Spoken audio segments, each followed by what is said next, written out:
It was supposed to be a quiet, perfect evening, the kind of night that might finally change everything.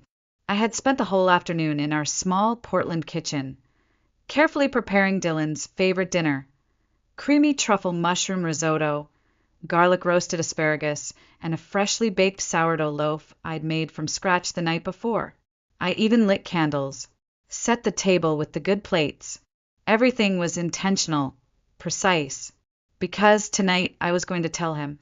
I was pregnant, 6 weeks along, our baby growing quietly inside me. He didn't know yet. No one did. Well, except for the woman who ruined it all. Joanne. Dylan's mother had moved in with us 9 months ago after her divorce. She said it was temporary, that she just needed a place to get back on her feet. But instead of healing, she had slowly poisoned the air inside our home. And tonight, she was the only variable I hadn't been able to control. She invited herself to dinner, brushing past my protest with a cool, "Family dinners are important, dear, especially when you've got secrets you think you're hiding so well."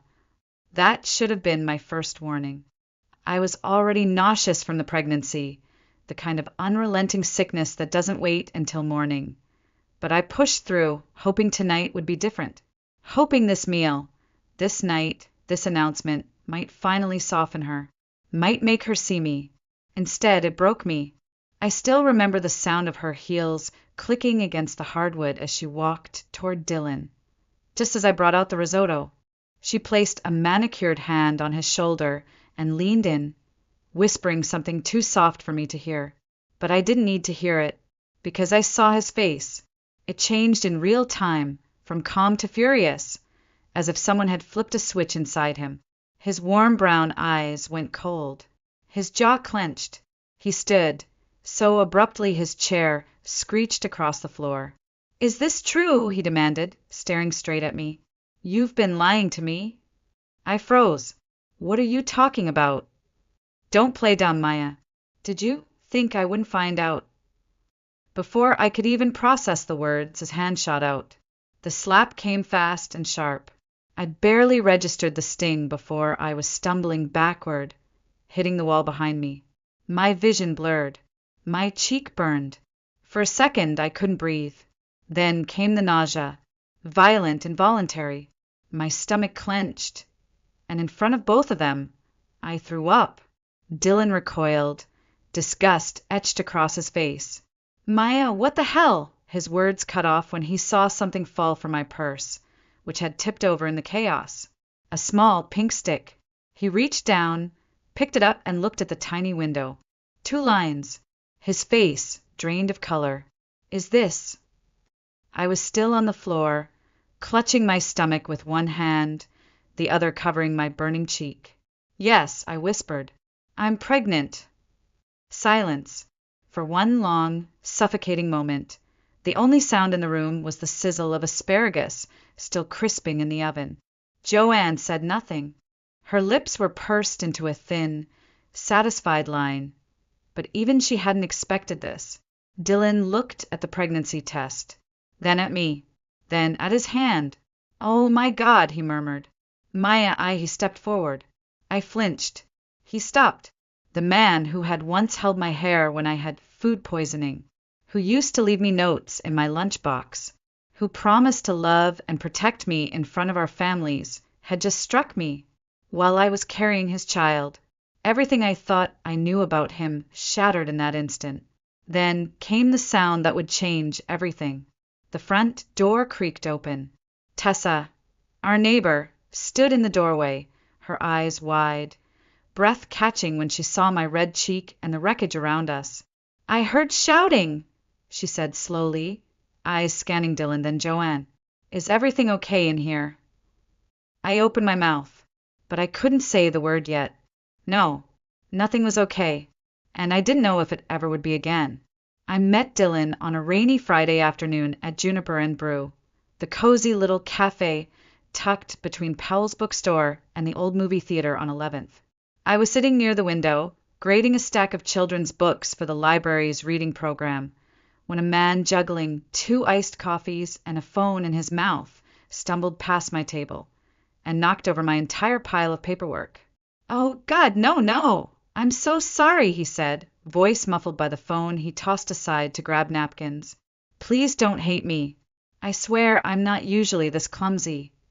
I laughed, not because it was funny, but because he looked so genuinely horrified. His efforts to blot the papers were hopeless, but endearing. A complete stranger, apologizing over and over, red in the face, trying to save a worksheet about dinosaurs. "Let me make it up to you," he pleaded. "Coffee? Dinner? A new stack of children's books." I remember looking at him, tall, messy hair, kind eyes, and saying, "Start with dinner." That was the beginning. Dylan was golden. Kind, attentive, funny in a way that didn't need to be loud. He was an architect with a deep love for old houses and a habit of sketching people when he thought they weren't looking. He called me fascinating, treated my job at the public library like it was the most noble profession in the world. We got married a year later, in the fall, beneath a canopy of turning leaves. Our vows were quiet, honest, and filled with laughter. We bought a small house on the east side, old but full of charm, and talked about having children someday. On weekends, we wandered farmers markets, planned trips we couldn't afford, made slow breakfasts in our pajamas. It was simple. It was good. It was real. Until she moved in. "It's just temporary," Dylan said when Joanne called crying, 2 suitcases packed and nowhere to go after her second divorce. "She's heartbroken, Maya. She just needs a little time." I wanted to be understanding. I really did. But even from the beginning, Joanne made it clear I was not what she had imagined for her son. She never said it directly. That wasn't her style. Instead, it was small things. "Are you sure that's what you're wearing, dear? This risotto's a bit underseasoned, don't you think? Dylan works so hard. You should really give him more protein." She rearranged my spice rack while I was at work. Told me which laundry detergent Dylan used to prefer. Left passive-aggressive sticky notes about how to fold his t-shirts. At first, Dylan brushed it off. "That's just Mom," he said. "She doesn't mean anything by it." But slowly, her influence crept deeper. He started noticing things he'd never commented on before. The way I loaded the dishwasher, the time I spent on calls with my sister, my grocery choices, and those little criticisms. They always followed long, whispered conversations between him and Joanne, behind closed doors, over cups of tea late at night. Once, I overheard her on the phone. "She hides things, Dylan. I've seen her sneaking off to the bathroom. Probably stress. Or something else. Are you sure she's not keeping secrets?" My blood went cold. At the time, I brushed it off. I wanted to believe Dylan knew better, that he loved me enough to see through her need for control.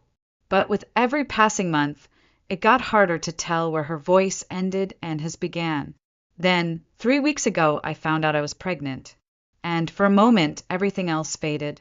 I wanted to believe it would change things. That maybe this would be the moment he'd come back to me.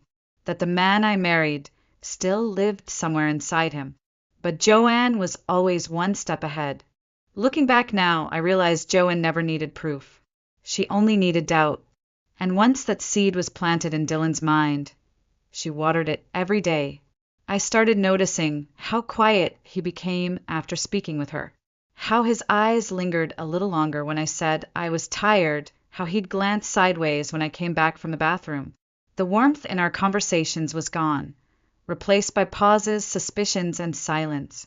Then came the night I caught Joanne eavesdropping. I had just returned home from work at the library, head pounding from nausea I couldn't explain away anymore. I went straight to the bathroom, as I had so many times lately, and closed the door. When I stepped out, there she was, Joanne, standing by the hallway, eyes narrowed like a hawk.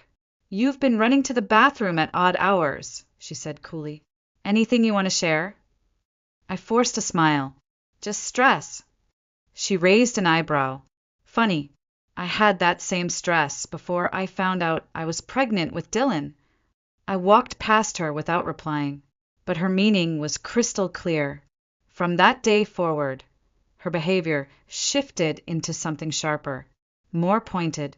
She began checking the trash cans. Just organizing, she claimed. She hovered while I cooked, criticized how long I left food on the stove. "Smells like someone's hiding something," she'd mutter, loud enough for Dylan to hear. And he did. He'd enter the room with that same tight jaw, ask if I was feeling okay, ask again and again why I'd been distant if I had something to say. But how could I? I wanted to tell him about the baby. I had this dream in my head, me, him, our favorite meal, candles glowing, and a little onesie in a gift box. That's how I wanted him to find out. Just the two of us, before the world and before his mother got involved. But fear kept stopping me. Not just fear of his reaction, but fear that he wasn't really him anymore, that he had become her. That maybe if she told him the sky was green and I was lying, he'd believe it. So I waited. I kept saltine crackers in my library desk drawer, claiming I was just cutting back on sweets. I blamed my exhaustion on a book drive. I told myself I just needed a few more days, a perfect moment, one quiet night where we could be alone, where maybe I'd feel safe again. That moment never came. Instead, Joanne made sure of it. It was a Wednesday. Rain clung to the windows like it always did in early spring. I was in the kitchen layering the truffle risotto, heart pounding, stomach churning, nerves tangled in 1,000 knots. The onesie, white with tiny forest animals, was hidden in a gift box by the table. I kept glancing at it, imagining Dylan's face when he opened it. But then I heard her voice. She was in the living room, on the phone. I couldn't hear everything, but the words I caught were enough. "She's hiding something, I know it. Probably having an affair, running off every chance she gets. My son deserves better than that." My hands shook as I set the dish in the oven. An affair? Is that what she told him? Is that what she whispered in his ear? It all made sense, his growing coldness, the way he flinched when I touched him, the way his questions turned from curious to accusatory. She was poisoning him against me, not with facts, but with fear, with manipulation dressed as maternal concern. And worse, he believed her. I stared at the oven timer, watching the seconds tick down, feeling the weight of every second I had stayed silent, every second I had tried to keep the peace, every time I swallowed my instincts and played nice. And I knew, deep down, that whatever happened at dinner that night would change everything. I just didn't realize how fast everything would fall apart. The next few hours after that night were a blur, of tears, of pain, of disbelief. Tessa didn't ask questions. She just grabbed my coat, my bag, and gently guided me out the door, shielding me from Dylan's stunned expression and Joanne's sharp voice echoing behind us. "She's overreacting, Dylan. You know how women get when they're hormonal." But the door slammed shut behind me, and suddenly silence. It wasn't peaceful. It was hollow. My ears rang from the slap. My body trembled from adrenaline and morning sickness. And my heart was cracking in places I didn't know existed. Tessa lived just across the street. Her guest room had once been a cheerful space for her niece, with lavender sheets and string lights around the window. That night, I collapsed onto the bed and curled into myself, clutching my stomach, terrified I might have harmed the tiny life inside me. "I called your doctor," Tessa said gently. "They'll see you first thing tomorrow." I nodded, unable to speak. The next morning, she drove me, held my hand in the waiting room, rubbed my back when I broke down trying to explain what happened.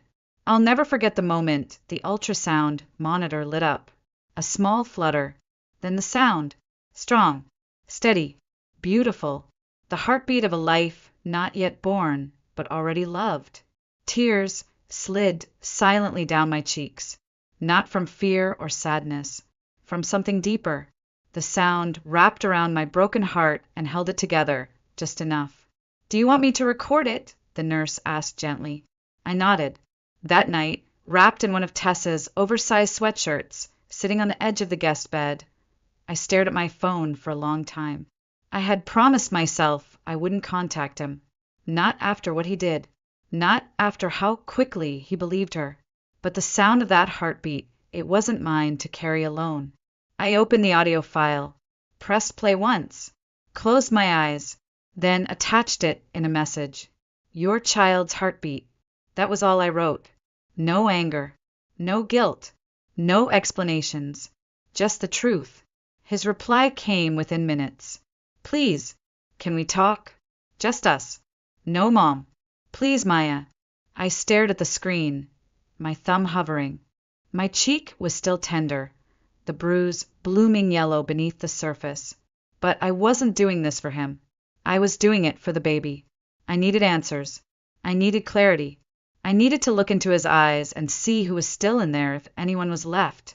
I typed back, tomorrow, 2 p.m., Juniper and Brew.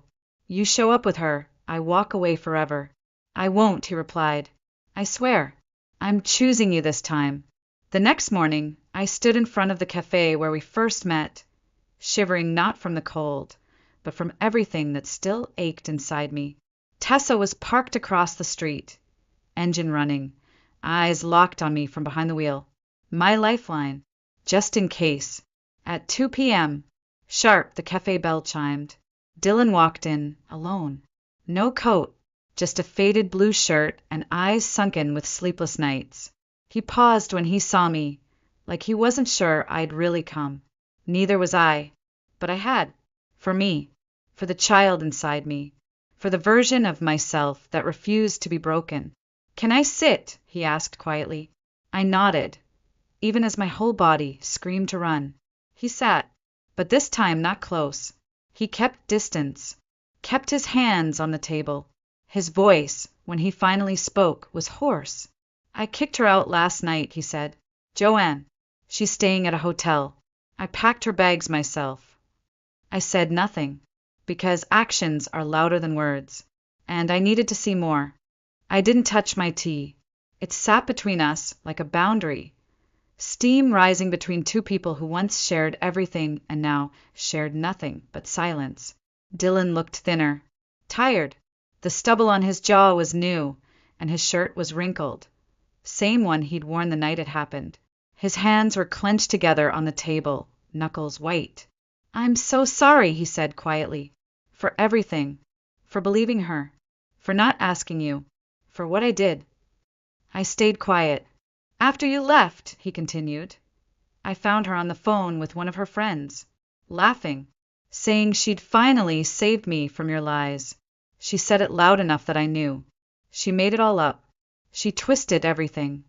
My fingers trembled under the table, but I forced my voice to stay steady. And you hit me because of her. Dylan's eyes filled with tears. I know. And there's no excuse. I believed her because somewhere deep down I let myself. I let her control me for so long, I didn't even see it. I stared at him. The man who once made me laugh, so hard I cried. The man who promised to protect me. The man who had used his hand, not to hold me, but to hurt me. I need you to understand something, I said slowly. You didn't just hit me. You hit us. His eyes dropped to my stomach. I know, he whispered. I do. And I hate myself for it. Then prove it. He looked up, startled. I continued.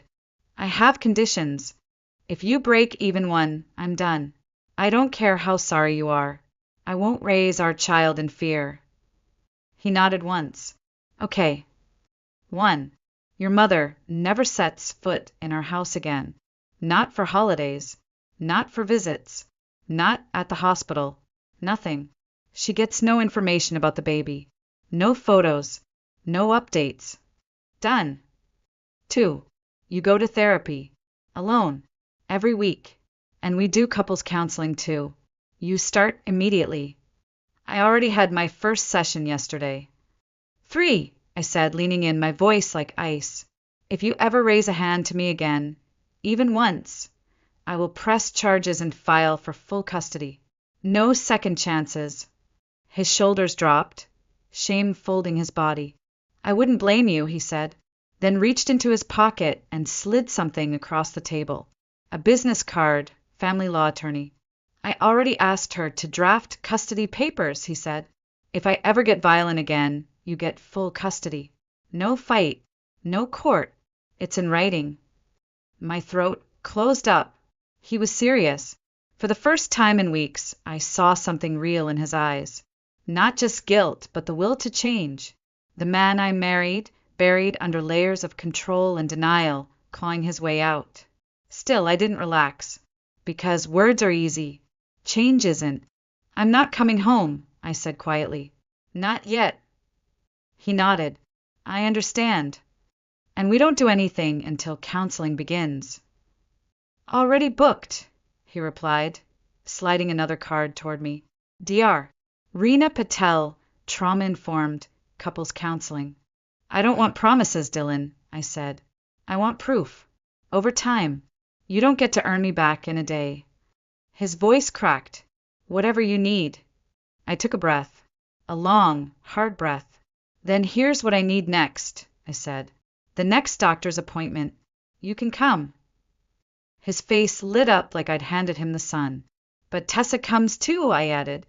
I'm not ready to be alone with you, yet. Of course, he nodded quickly. Anything that makes you feel safe. For the first time since that night, I allowed myself a flicker of something fragile. Not forgiveness, but maybe the beginning of something else. Something stronger. Respect. Boundaries. Accountability. As we stood up to leave, Dylan glanced at me one last time. I should have chosen you from the beginning. No, I said softly.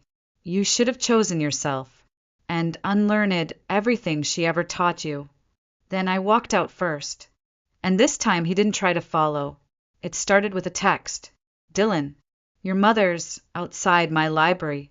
I was sitting at my desk in the youth wing, organizing new arrivals for the spring reading program, when I saw the silver Lexus SUV parked across the street. Engine running, Joanne in the driver's seat, sunglasses on, unmoving. Watching. My third graders were out back for an author visit, so it was just me inside. My hands trembled as I typed the message. She's been there 20 minutes, just watching the front door. His reply came fast. Don't move. I'm calling the police. 15 minutes later, 2 officers arrived. From behind the library blinds, I watched as they approached her car. Joanne immediately turned on the tears.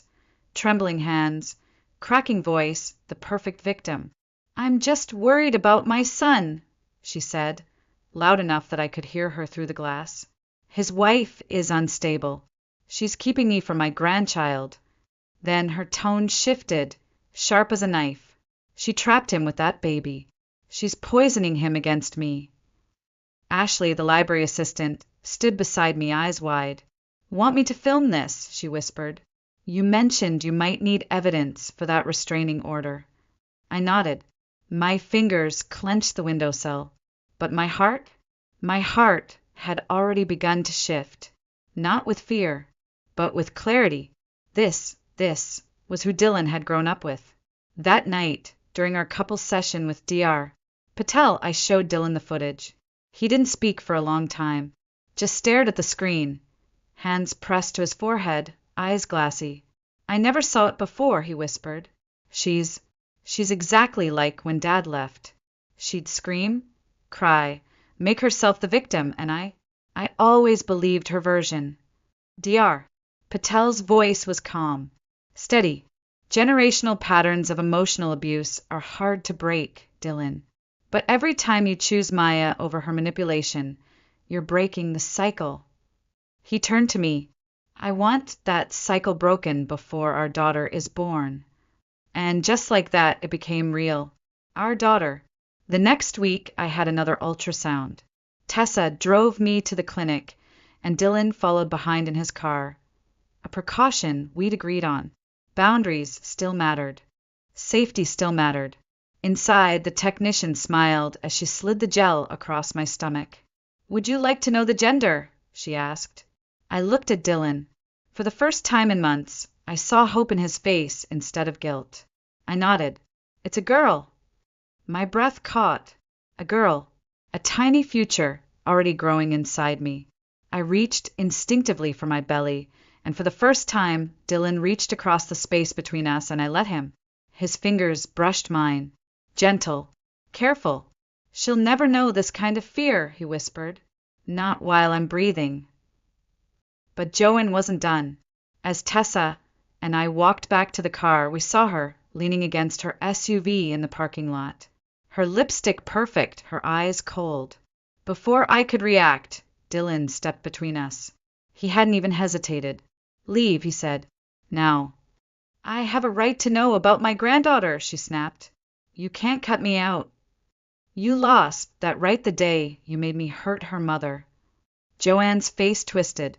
She's turning you against me, just like your father. She's tearing this family apart. Security is on their way, Tessa interrupted calmly, holding up her phone. The clinic's already been notified. Joanne's eyes darted from me to Dylan, to Tessa and back again, but something in her flickered. She realized, maybe for the first time, that she had lost. She backed away slowly, heels clicking, voice tight with rage. This isn't over. But we knew it was, because this time we were the ones drawing the line. That night, back in Tessa's guest room, I sat by the door. Dylan wasn't allowed to stay yet, we still weren't ready, but he sat outside, just on the other side of the wall. I filed for the restraining order, he said softly through the door, for all three of us. My hand moved to my belly.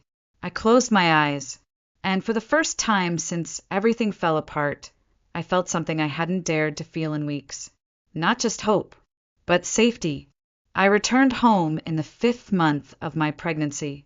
Tessa helped me pack, folded my maternity clothes with quiet care, like each shirt was a choice I had made for myself. Are you sure about this? She asked as we zipped up the last suitcase. No, I admitted, but I need to try. Not for him, for her. The drive back felt longer than it should have.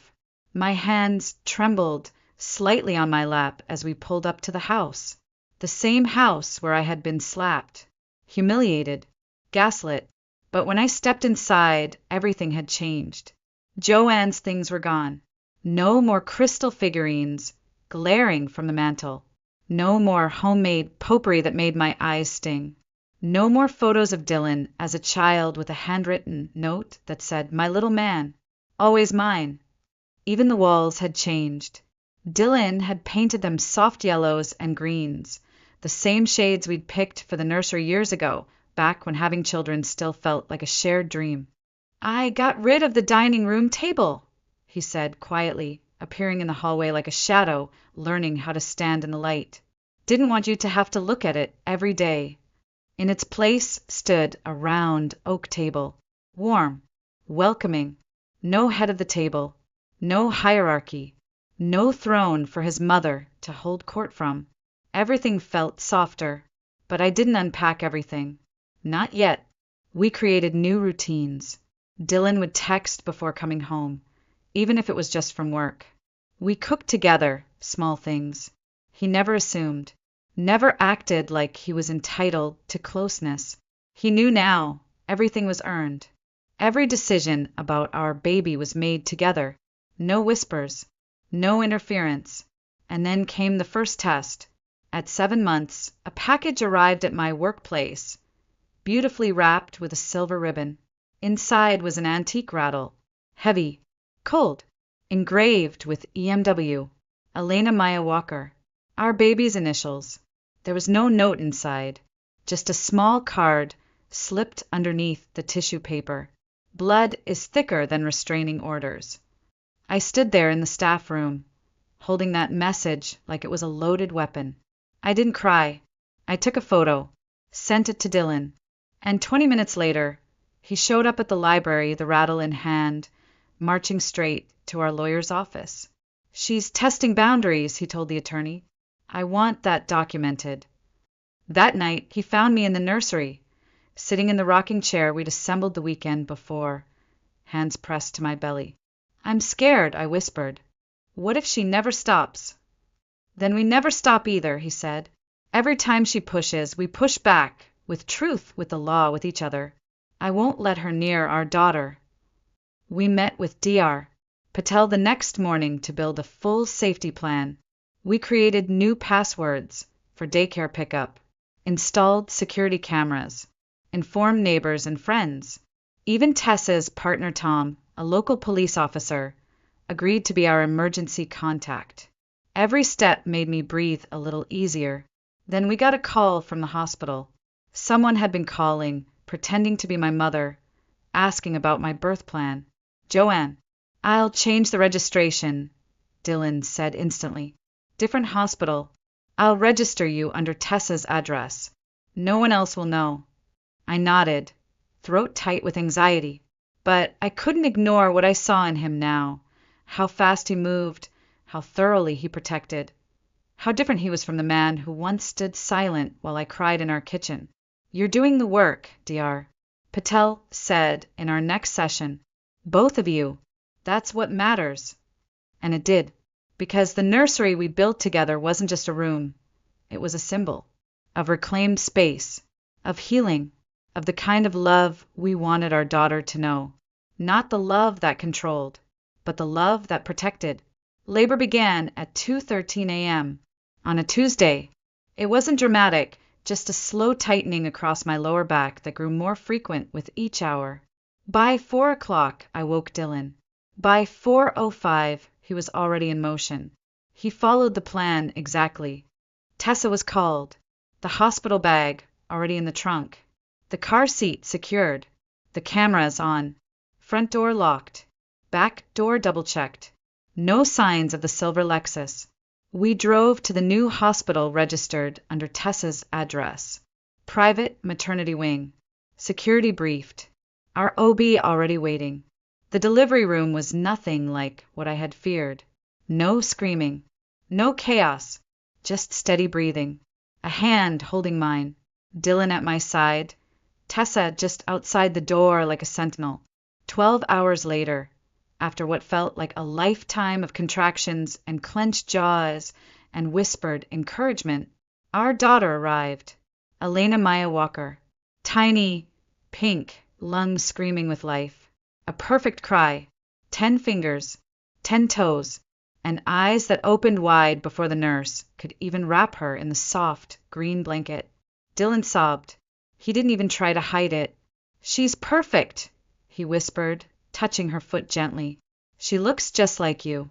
I held her against my chest, heart wide open, arms trembling not from exhaustion, but from love that cracked through every scar, every bruise, every broken moment before this. This was ours. This was what we fought for, until someone tried to take it again. An hour later, a nurse walked in holding a bouquet.